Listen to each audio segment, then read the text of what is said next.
УЖУ, начальник службы оперативного управления Мингулов Валерий Шерифович.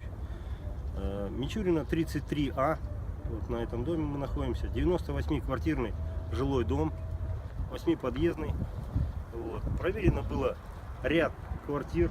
Температурный режим соответствует санитарным нормам. Температура в квартирах от 20 до 23 градусов.